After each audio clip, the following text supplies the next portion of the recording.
सध्या उमरगा तालुक्यामध्ये मोटरसायकल चोरीचं प्रमाण वाढलेलं होतं। त्या दृष्टीने आम्ही सतत प्रयत्नशील होतो की मोटरसायकलीचे गुन्हे होऊ नयेत, मोटरसायकल चोरीचे किंवा जरी झाले तरी ते उघडकीस येईल। त्या दृष्टीने आम्ही वारंवार CCTV फुटेज चेक केले, आमचे बातमीदार पेरले, पोलिसांना आम्ही सिव्हिल ड्रेसमध्ये गस्त घालायला लावली, पण काही उपयोग होत नव्हता। ठराविकच ठिकाणी हे मोटरसायकल चोरीचे गुन्हे होत होते, जसे की बस स्टँड आहे किंवा SBIचं बँकेसमोरचा एरिया आहे, शाळा कॉलेजांची मैदान आहेत किंवा जी मंगल कार्यालय आहे, अशाच ठिकाणून मोटरसायकली सतत जात होते। त्याचा आम्ही जरासा अभ्यास केला आणि काही गुप्तचर यंत्रणेला पण आम्ही त्याबाबत थोडी मदत मागितली, माहिती घेतली त्यांच्याकडनं पण। त्या अनुषंगाने जर 3/25 रोजी मी आणि माझे सहकारी जसं पोलीस स्टेशन हद्दीत गस्त घालत होते, तेव्हा 3 जुलैलाच मला SBI समोर, म्हणजे आपलं स्टेट बँक ऑफ इंडियाचं जे कार्यालय आहे त्याच्यासमोर एक इसम युनिकॉर्न मोटरसायकलवर काहीतरी संशयास्पद फिरताना दिसला। त्याला आम्ही हटकलं आणि थांबवलं।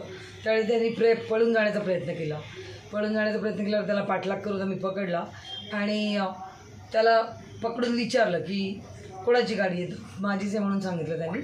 तो तेलुगू भाषिक आहे आणि त्याला त्याची कागदपत्र मागितली असतं, त्याला कुठलीही कागदपत्र दाखवता आली नाही।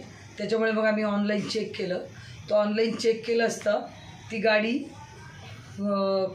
पोलीस स्टेशन कोरत्तूर, राज्य तामिळनाडू इथल्या CR नंबर 515/25 मधली चोरी गेलेली मोटरसायकल आढळून आली।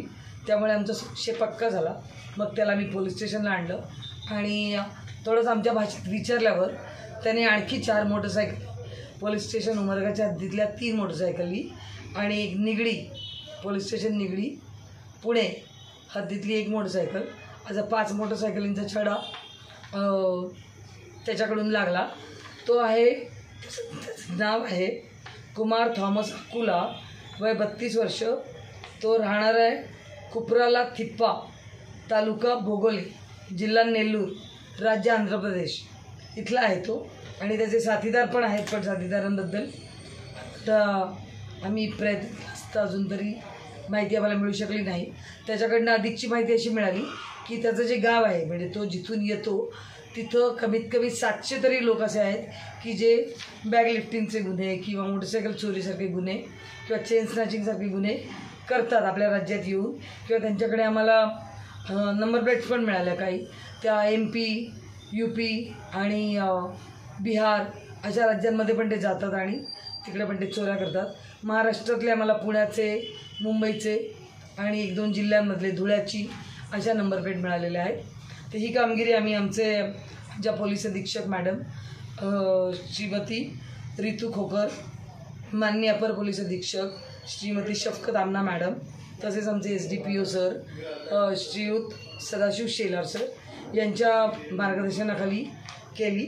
या पथकात मी, माझ्याबरोबर आमचे police head constable Valmik Koli, police head constable Gholasgaonkar, तसेच police Naik Yasin Sayyad, police constable Yogesh Birajdar आणि पोलीस कॉन्स्टेबल नवनाथ भोरे अशी यांनी केलेली आहे।